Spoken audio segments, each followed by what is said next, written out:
आजच्या आपण ज्या कार्यक्रमाला उपस्थित होता तो जिल्ह्याच्या दृष्टीनं अतिशय महत्त्वाचा असा कार्यक्रम होता।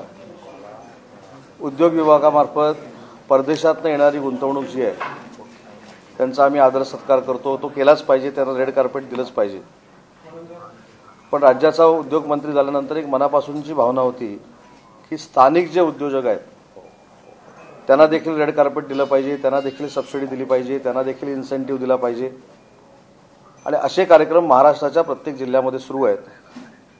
आज सांगताना मला आनंद होतोय की आजचा रत्नागिरी जिल्ह्यातला जो कार्यक्रम आहे या कार्यक्रमामध्ये 1145 कोटी रुपयाची स्थानिक गुंतवणूक ही जिल्ह्यामध्ये येते।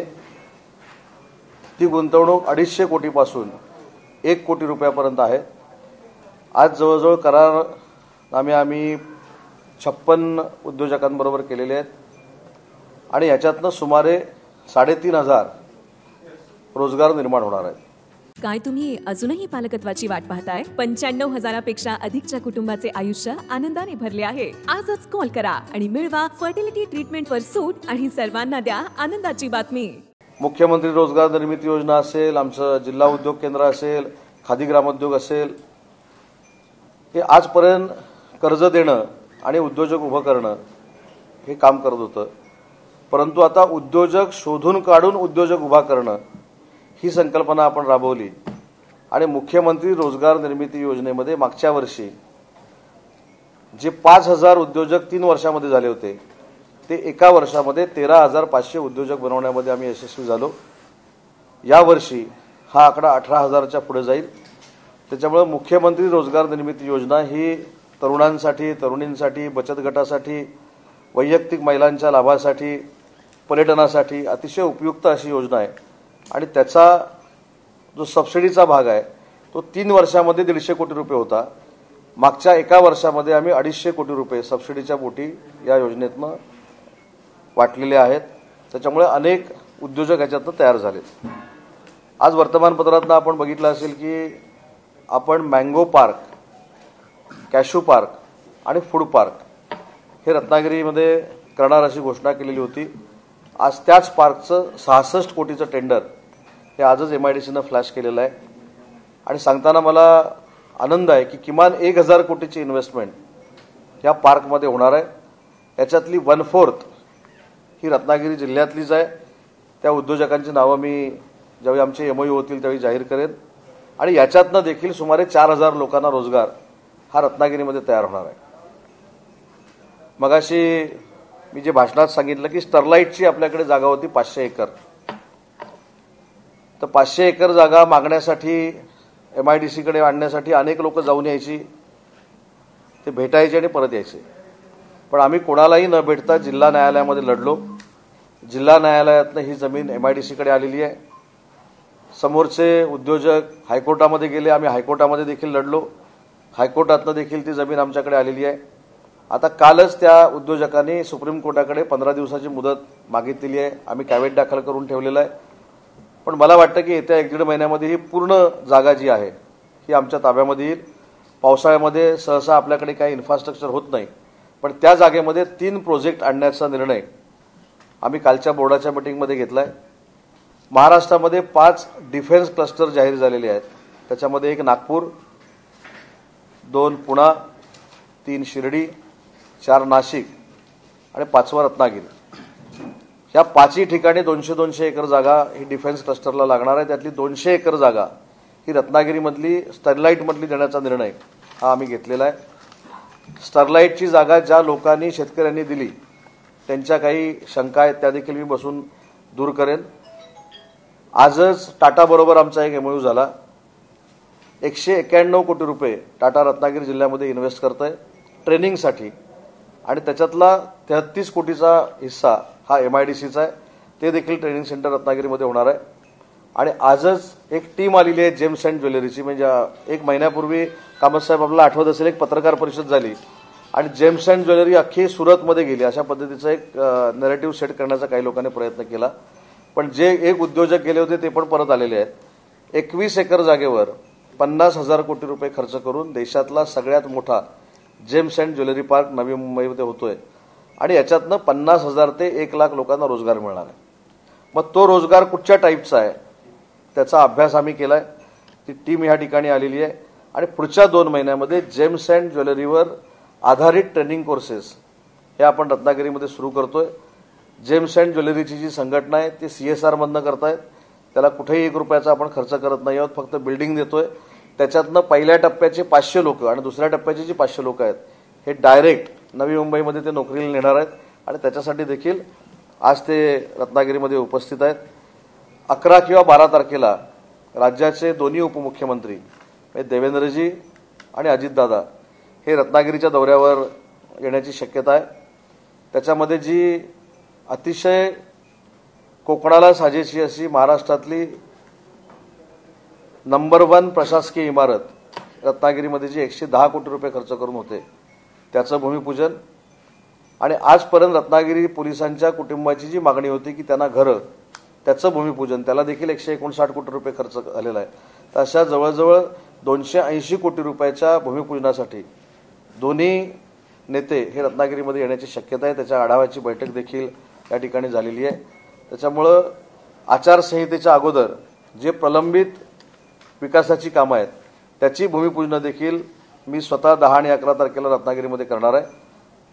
आणि ह्या सगळ्या जिल्ह्याच्या कामांची जर आपण गोळाबेरीज केली तर ही सगळी आतापर्यंत झालेली कामं या 16 महिन्यात 17 महिन्यात 1,000 कोटीपेक्षा जास्त आहेत.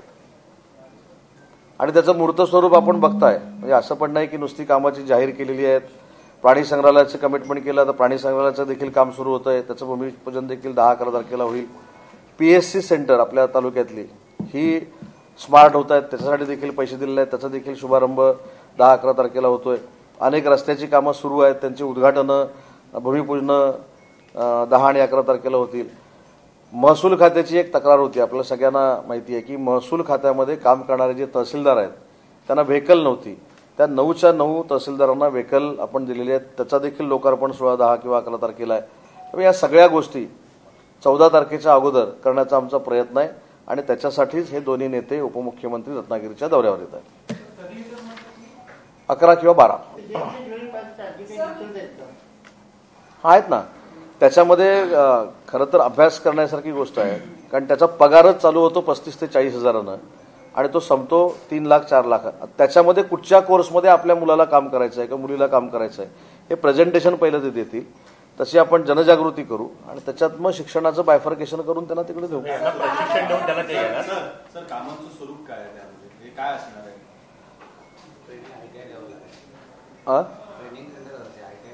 नाही, ITI हे प्रायमरी झालं. फिटर हे म्हणजे हिऱ्याला पैलू पाडणं, सोन्याचे दागिने तयार करणं, सोन्याच्या दागिन्यामध्ये हिरा लावणं, सोन्याच्या दागिन्यामध्ये हिरा लावल्यानंतर सोनं कसं मेल्ट केल्यानंतर ते हिऱ्याला लावता येतं, हिऱ्याचं डिलिंग कसं करायचं, त्याला मार्केट कसं शोधायचं, त्याच्यातनं 4 पैसे कसे मिळवायचे, म्हणजे वाईट आहे. त्यांना आवश्यक असणारं प्रशिक्षण वर्ग तयार होणार. नवी मुंबईमध्ये 21 एकर जागेवर 50,000 कोटीची इन्व्हेस्टमेंट. आता मँगो पार्कसाठी वगैरे 66 कोटी रुपये ते पायाभूत बेस तयार करण्यासाठी करतात. पायाभूत सुविधांसाठी मला तर आता त्यांनी सांगितलं आलेत का ते जेम्स अँड ज्वेलरी तिकडे थांबलेत ते. त्यांनी तर मला सांगितलं जागा दिली तर आम्ही 15 दिवसात सुरू करू, पण ते तेवढं सोपं नाही आहे. आपल्याला जागा त्यांना आपण ऑलरेडी दिलेली आहे, पण मला जरा इंटेरियर पण चांगलं करायचं आहे. मुलांना बसण्यासारखं तरी पाहिजे, नाहीतर ते व्यवसाय करणार हिऱ्याचा आणि शिकणार पत्र्याच्या शेडमध्ये असं नको. म्हणून त्यांना सांगितलं 1-1.5 महिना 2 महिना उशिरा झाला तरी चालेल, पण चांगलं करूया. किती महिन्याचं प्रशिक्षण असते? 15 दिवसाचं आहे, 30 दिवसाचं आहे, 3 महिन्याचं आहे आणि 6 महिन्याचं. नवी मुंबई सुरू झाली ना, काम सुरू झालं. तर निवंडीमध्ये आपण मँगो आणि हरण्यामध्ये पण काय प्रोजेक्ट काढणार आहोत का? हरण्यामध्ये मरीन पार्क आहे, परंतु हरण्यामधल्या मरीन पार्कची सध्या परिस्थिती अशी आहे की जसा रत्नागिरीच्या निवंडीमध्ये रिस्पॉन्स मिळाला आहे, म्हणजे आता आम्ही इन्फ्रास्ट्रक्चर केल्यानंतर 15 दिवसामध्ये ही 200 एकर जागा उद्योजकांकडे जाऊ शकते अशी परिस्थिती रत्नागिरीमध्ये निर्माण झाली. आणि मरीन पार्कच्या बाबतीमध्ये अजून आम्हाला उद्योजक मिळत नाही आहे. त्यांचं म्हणणं असं आहे की कनेक्टिव्हिटीनं दापोली आत आहे, रत्नागिरी हे रस्त्यावर आहे, त्याच्यामुळे ते सगळे इकडे मिळतात. सर काय म्हणजे तुम्हाला तिथे जे हरण्यामध्ये जो MIDCचा विषय आहे ते कोणत्या प्रकारचे उद्योजक अपेक्षित आहेत? आणि मरीन पार्क म्हणजे जसं आता गदरेंचा इथे कारखाना आहे त्या पद्धतीचे सगळे उद्योजक. सर हिऱ्यांना पैलू पाडणं किंवा त्या कारागिरांचे व्यवसाय प्रशिक्षण गुजरातला केंद्र आहे, आहे, त्या धर्तीवर आपल्याकडे तसा व्यवस्था प्रशिक्षण केंद्र गुजरातला नाही, अशा पद्धतीचा एक पार्क सुरतमध्ये करण्याचा प्रयत्न झाला आणि काही लोकांनी उगाचच इकडचं उद्योजक तिकडे गेले म्हणून सांगितलं. तसं काही झालेलं नाही. देशातला चांगला पार्क जेम्स अँड ज्वेलरीचा हा नवी मुंबईमध्ये होतो आणि त्याच्यामध्ये जे बेरोजगारांना रोजगार मिळण्याची संधी आहे त्याच्यासाठी ट्रेनिंग सेंटर आपण रत्नागिरीमध्ये करतोय. असं ते विभागनिहाय करणार आहेत सगळीकडे. डिफेन्स प्रोडक्शन जो आपण म्हणताय ना, तो पण महत्त्वाचा विषय आहे. ते कशा प्रकारची शक्यता आहे? काय रत्नागिरी त्यांनी का चूज केलेला आहे, काही शस्त्र जी आहेत डिफेन्समधली ही समुद्रातनं त्याचा मारा केला जातो. त्याच्यामुळे त्यांना ड्राफ्ट मोठा असलेला समुद्र देखील प्रॅक्टिकलसाठी लागतो. तर तो आपल्याकडे आहे आणि मी आपलं भारतीय शिपयार्ड कंपनी जी आहे त्या कंपनीशी त्यांचं टायअप करून आणि जिंदालशी टायअप करून समुद्र त्यांना देण्याचा प्रयत्न करतोय. समुद्र देण्याचा म्हणजे तो वापरायला देण्याचा. तर त्याच्यातनं चांगली यंत्रणा उभी राहू शकते आणि एकदा जर डिफेन्स क्लस्टर झाला, नौदल नाही, सगळं देशाच्या सगळ्या तर त्याच्यामध्ये काय होईल, तो जर डिफेन्स क्लस्टर झाला तर आज आपण 200 एकरच्या डिफेन्स क्लस्टरचा फक्त विचार करतोय. पण त्याच्यावर चालणारी जी स्मॉल स्केल इंडस्ट्री आहे, कारण डिफेन्स क्लस्टरमध्ये फक्त असेंबलिंग होतं, म्हणजे पार्ट मी तयार करायचा आहे आणि तयार करायचं आणि ते जिथं पाठवायचं आणि असेंबलिंग करायचं हे त्याचं क्लस्टरचं काम आहे. तर त्याच्यामध्ये बोटी तयार होतील, त्याच्यामध्ये मिसाईल्स तयार होतील, जे काय आता मला डिफेन्सचं माहीत नाही. मी चौधरी साहेबांशी परवा भेटलो, जे आपले प्रमुख आहेत त्यांच्याशी, ते देखील महाराष्ट्रातले आहेत आणि त्यांनी पूर्ण ग्रीन सिग्नल आपल्याला दिलेला आहे.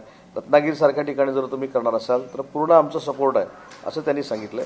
आणि संरक्षणाच्या दृष्टीनं अतिशय महत्त्वाचं एअरपोर्ट बाजूला आहे, वॉटर कनेक्टिव्हिटी आपल्याकडे आहे, रेल कनेक्टिव्हिटी आहे, रोड कनेक्टिव्हिटी आहे. त्याच्यामुळे कनेक्टिव्हिटीसाठी अतिशय चांगलं ठिकाण आहे रत्नागिरी आहे. स्टरलाइटला आपण मगाशी म्हणा स्टरलाइट हरणे बंदरात येणार कार्यक्रमासाठी येणार आहेत का? हरणे बंदराचा उद्याचा जो कार्यक्रम आहे हा वेगळा आहे आणि मरीन पार्कचा कार्यक्रम हा वेगळा आहे. माननीय मुख्यमंत्री महोदयांनी आपल्याला बजेटमध्ये बघितलं असाल, नाटे आणि हरणे याला 210 आणि 210 कोटी रुपये असे डेव्हलपमेंटसाठी दिलेले आहेत. आणि परवाच्या बजेटमध्ये 300 कोटी रुपये हे मिरकरवाडा आणि 200 कोटी रुपये भगवतीला दिलेले आहेत. तर तशातला जो प्रोजेक्ट 3 महिन्यापूर्वी जाहीर झालाय त्याचं भूमिपूजन शिंदेसाहेब करणार आहेत. स्टरलाइटला आपण मगाशी मला 200 एकर आपण डिफेन्सला देणार आणि इतर 3 प्रोजेक्ट स्थानिकांना या जागेत प्राधान्य देणार की नाही? काय उद्योजकासाठी उद्योग देणार. आता जे एमओयू झाले हे पण सगळे स्थानिक MIDC मध्येच आहेत. त्याच्यामुळे एखादा उद्योजक आपल्यासारखा जर तयार झाला आणि त्याने जर आमच्याकडे जागा मागितली तर त्याला उद्योग करायला आम्ही जागा देणार ना. सर, सगळ्यात महत्त्वाचं म्हणजे निवडणुकीचे वारे वाहत आहेत. रत्नागिरी सिंधुदुर्ग मतदारसंघ हा नेमका भाजपला आहे की शिवसेनेला, याबाबत आता मला असं वाटतं की प्रत्येक दौऱ्यात मी याचं उत्तर दिलेलं आहे. मागचं काढून कॉपी पेस्ट केलं तरी चालेल. इथं शिवसेनेचा दावा आहे, शिवसेनेला इथल्या लोकांनी मतदान केलेलं आहे, मतदारांनी मतदान केलेलं आहे. त्याचमुळे शिवसेनेचे खासदार हे निवडून गेलेले होते. ते खासदार दुर्दैवानं आमच्यासोबत आले नाहीत, तरी देखील या जागेवर शिवसेनेचा दावा आहे आणि त्याच्यानंतर याचा निर्णय जो काय घ्यायचा आहे ते एकनाथ शिंदे साहेब मुख्यमंत्री घेतील. उमेदवार कोण असेल सर सेनेचा? गोव्याचे मुख्यमंत्री शिवसेनेचा उमेदवार कोण असेल? अलिमिया गाजी नक्की नाहीत.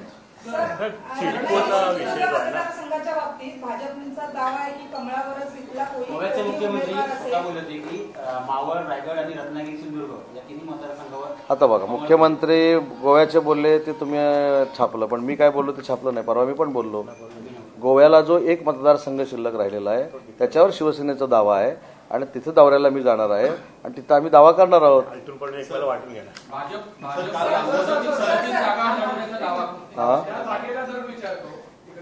किरण सामंत यांचं नाव फायनल झालेलं आहे असं कळते वरिष्ठ पातळीवरती, वस्तुस्थिती आहे का? आता तुमच्या सोर्सनं फायनल झालं असेल तर आम्हाला तेच पाहिजे ना, आणि काय पाहिजे? ते असं बोलले कन्फर्म झालेलं आहे. कन्फर्म झालं असेल तर आताच फटाके वाजवले पाहिजे, तेच आम्हाला पाहिजे. साहेब तुम्हाला वाटतं का किरण सामान्य उभं राहावं म्हणून ह्या मतदारसंघात? नाही, कॉपी पेस्ट नको. थांब रे, हे ग्रामपंचायत सदस्य म्हणून भाभीना सरपंच व्हावं असं तुम्हाला वाटतं का? सिडकोचा जो विषय आलाय ना, सिडको नेमका काय आहे? सिडकोचा 100% कार्यकर्त्यांची, शिवसेनेच्या पदाधिकाऱ्यांची, भाजपच्या अनेक लोकांची इच्छा आहे की किरण सामंतांनीच इथली लोकसभा लढली पाहिजे. त्यांचा संपर्क आहे, त्याच्यामुळे कुठच्याही परिस्थितीमध्ये त्यांना उमेदवारी मिळावी ह्यासाठीच आम्ही सगळे आग्रही आहोत. भाजपचे जे शिवसेनेचे जे नेते आहेत रामदासभाई कदम ते काल असं म्हणाले की भाजपने शिवसेनेचा केसाने गळा कापून घ्या. म्हणजे मी ऐकलं नाही, वाईट आहे, सगळ्या चॅनलला चालू. बघितलं नाही. असेल तर रामदासबाईंचं असं म्हणणं आहे हो, बघितलं नाही, ऐकलं नाही, संपला विषय. सध्या दापोली मतदारसंघात नाही नाही, मी बघितल्यानंतरच बोलणार. तुम्ही सांगता म्हणून. जर बोलले असतील असं तर नाही नाही, जर तर नाही, जर तर नाही. सिडकोचा विषय नेमका काय? हा सिडको महत्वाचा आहे. भाजपने एक सर्वे केलेला आहे. त्या सर्वेमध्ये त्यांनी म्हटलं आहे की 37 जागांवरती भाजप ही निवडणूक लढवणार आहे, असा दावा त्यांनी केलेला आहे. मला असं वाटतं ह्या सगळ्याचं उत्तर काल महाराष्ट्र राज्याचे उपमुख्यमंत्री देवेंद्रजींनी सगळ्या चॅनलवरनं दिलेलं आहे. त्यांनी काय सांगितलं की चॅनलवरनं सगळ्या ज्या बातम्या दाखवल्या जात आहेत ह्याच्यामध्ये काहीही तथ्य नाही. जे 3 पक्ष आम्ही एकत्र आहोत ते मान सन्मानानं आम्ही युती करणार आहोत, त्याच्यामुळे चिंता करण्याची आवश्यकता नाही. आता भाजपचे सर्वेसर्वा महाराष्ट्रातले देवेंद्रजी ज्यावेळी हे सांगतात त्याच्यावर मी बोलणं योग्य नाही. आपण प्रश्न विचारताय म्हणून मी उत्तर देतोय, पण त्यांनी क्लिअर कट काल फुल स्टॉप करून टाकलेला आहे की त्यांनी स्पष्ट सांगितलं ह्या बातम्यांमध्ये काहीही तथ्य नाही. सर, पण काल शहांबरोबर झालेल्या चर्चेत रत्नागिरी सिंधुदुर्ग मतदारसंघ हा का गेला, मुख्यमंत्र्यांनी का? माननीय अमित शहा साहेबांच्या मिटिंगला मी नव्हतो, त्याच्यामुळे त्या बैठकीमध्ये काय झालं हे मी सांगू शकत नाही. सिडकोच्या बाबतीमध्ये जशा तुमच्या सगळ्यांच्या भावना तीव्र आहेत तशा माझ्या देखील भावना तीव्र आहेत. मी स्वतः काल मुख्यमंत्री महोदयांशी चर्चा केलेली आहे, उद्या देखील करणार आहे. ज्या एजन्सी प्लॅनिंग अथॉरिटी पूर्वी होत्या त्याच राहाव्यात अशी आमची सगळ्यांची भूमिका आहे, सगळ्या आमदारांची, सगळ्या खासदारांची, पण ती सर्वपक्षीय खासदारांची, परत त्याच्यामध्ये राजकारण नाही. तर त्याच्यामुळे आम्ही ती भूमिका मुख्यमंत्री महोदयांकडे मांडू आणि कुठेही अन्याय होणार नाही अशी भूमिका मुख्यमंत्री महोदय घेतील याची मला पूर्ण खात्री आहे. नाही, मग GRच काढलाय फक्त, तो GR आपण थांबवू शकतो, त्याची एजन्सी बदलू शकतो, आवश्यक करू शकतो ना. निर्णय घेताना धाराशिवच्या जिल्हाधिकाऱ्यांनी असं म्हटलेलं आहे की मराठा आरक्षणाची येणाऱ्या लोकसभा निवडणुकीमध्ये ते ईव्हीएम वापरण्यापेक्षा बॅलेट पेपरवरती घ्यावं, कारण का मराठा समाजाच्या जास्तीत जास्त उमेदवार निवडणूक एखाद्या जिल्ह्याचे जिल्हाधिकारी हे निवडणूक निर्णय अधिकारी झाल्यानंतर अशी मतं मांडू शकतात. आता ते सध्या जिल्हाधिकारी आहेत, त्याच्यामुळे निवडणुकीचा निर्णय घेण्याचे अधिकार हे मुख्य निवडणूक आयोगाच्या मुख्यानं आहेत, जिल्हाधिकाऱ्यांना आहेत असं मला वाटत नाही. सांगितलं ना मी, आता एवढं जाहीरपणानं सांगितलं. सिडकोचा निर्णय घेताना मुख्यमंत्री असतील किंवा अन्य मंत्री असतील त्यांनी आपल्याला विश्वासात घेतलं नाही का? कोकणातले लोक जाऊ दे, चांगलं केलं की झालं. सगळीकडे टोक कशाला काढायचं? एक विषय आहे, DP प्लॅन मंजूर झाला आणि आता काय झालं, नगर उपवन अधिकाऱ्यांकडून 2000 साली जे प्रॉपर्टी कार्ड आहे त्याची मागणी करतात, मग त्याप्रमाणे रेकॉर्डिंग करतायत. आता 2023 DP प्लॅन मंजूर झाला, नगर उपवन अधिकाऱ्यांनी त्यांना सांगा ना काय चांगल्या सूचना असतील तर सांगा. 2023चा रेकॉर्ड काय म्हणत साहेब, काय प्लॉटिंग झालं आणि आता 2003चे परत 2000चे रेकॉर्ड तुम्ही मागताय. नाही, मला ते डिटेल माहिती नाही त्याची, माझा अभ्यास नाही, मला ते द्या, चांगलं असेल ते करू ना. हा, काही विकासात्मक कामं अजूनही बाकी आहे, ते साधारण कधी सुरू होती किंवा निधी आलेला नाही? कोणी सांगितलं? रस्त्याच्या कामाच्या संदर्भात कोणी सांगितलं? मला माहित नाही म्हणून सांगतो. मला पालकमंत्री म्हणून अजून काही जिल्हाधिकाऱ्यांनी हे सांगितलेलं नाही की निधी अभावी कामं कुठची थांबली किंवा सीओनी सांगितलेलं नाही, जिल्हा परिषद सीओनी सांगितलेलं नाही. तुम्हाला जी माहिती दिलेली आहे ती मला सांगा, मी जिल्हाधिकाऱ्यांना विचारतो. पालकमंत्री आपण आणि अशा पद्धतीने पालकमंत्र्यांचा अधिकार असतात. 1200 कोटी ते बांधकाम मंत्र्यांची डायरेक्ट ऑनलाईन भूमिपूजन केली, त्याबद्दल असू दे, त्याला काय, माझे सहकारी आहेत, केली, ठीक आहे. त्याच्यावर पण भाईंच्या मनातली खर्च तुमच्यापर्यंत काही बोलून दाखवले का? की ते म्हणतात की सगळ्याच मतदारसंघामध्ये म्हणजे मावळपासून रत्नागिरीपर्यंत सगळ्या मतदारसंघामध्ये खूप अन्याय होतो. मी ते भाई काय बोललेत हे आता जाताना ऐकतो. रायगडमध्ये जेव्हा मला पत्रकार भेटतील तेव्हा तिथं माझा खुलासा करतो. असं म्हणाले की जर भाजपने आमच्या मतदारसंघामध्ये अशा पद्धतीनं करत असतील, रवींद्र चव्हाणांचं नाव तर आम्ही ते सहन करणार नाही, म्हणजे नेमकं चाललंय काय माहिती, तसा प्रश्न मी उद्या त्यांच्याबरोबर विचारतो ना काय चाललंय ते.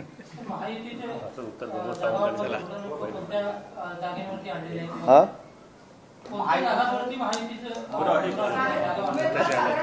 मला असं वाटतं की तुम्ही मला झेपतील असे प्रश्न विचारा.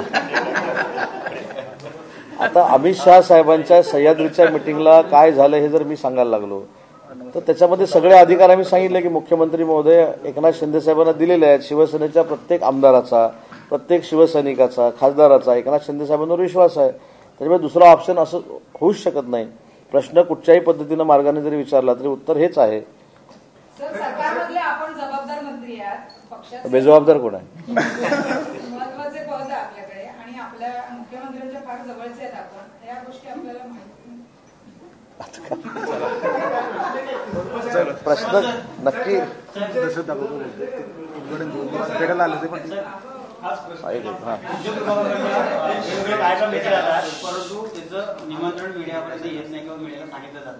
मी हे बघा, मला ज्यावेळी हे कळलं मी ताबडतोब फोन करून सांगितलं हेलिकॉप्टरमधनं की सगळ्या मीडियांना बोलवा. मला स्वतःचा बोलायचं.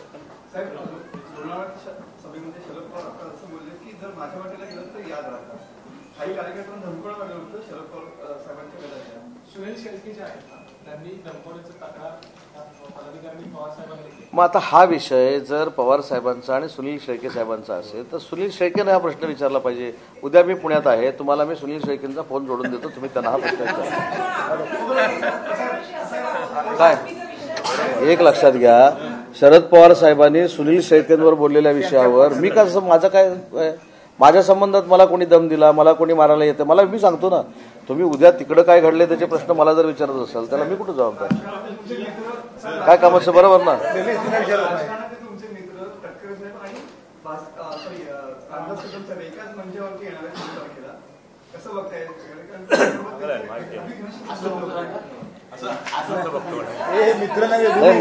मला एक कळत नाही, तटकरे साहेब असतील ते खासदार आहेत, रामदासभाई शिवसेनेचे नेते आहेत, आणि जर महायुतीचा मेळावा असेल तर तुमची तरी अपेक्षा का असावी की त्यांनी एकत्र येऊ नये? ते एकत्र येत आहेत, त्यांना आपण सगळ्यांनी शुभेच्छा दिल्या पाहिजेत. तुम्ही पण शुभेच्छा द्या, मी पण देतो.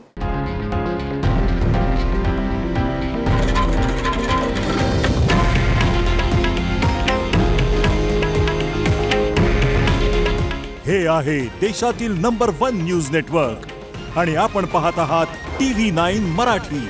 काळजी तुमची, हित महाराष्ट्राचं.